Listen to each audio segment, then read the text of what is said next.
पुसद, महागाव, उमरखेडला अतिवृष्टीच्या मदतीतून आता वगळण्यात आलेला आहे। तालुक्यांना वगळल्याने नुकसानग्रस्तांकडून आता संताप व्यक्त केला जातोय।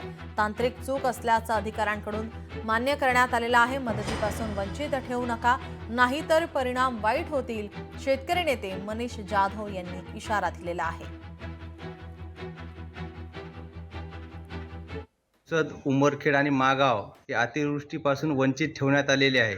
मी शेतकरी या नात्याने या JRचा निषेध करतो आणि येणाऱ्या दिवाळी सणावर आमच्यावर जो अन्याय झालेला आहे ते महाराष्ट्र शासनाने त्वरित दुरुस्त करून आम्हाला मदतीपासून जे वंचित ठेवलेलं आहे ते आमची दिवाळी होणार नाही।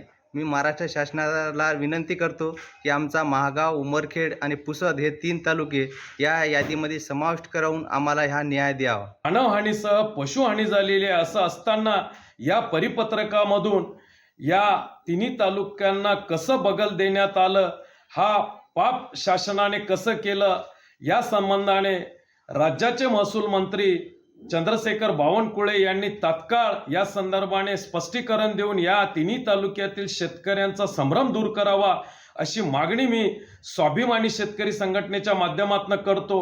ही तालुके जर मदतीपासून वंचित राहिले तर हा रोष राज्य शासनाला व स्थानिक राज्यकर्त्यांना परवडणारा नसेल असा गर्भित इशारा हे देखील मी या माध्यमातून या राज्य शासनाला देतो। लोकशाही मराठी ऐका, पहा, जागरूक रहा।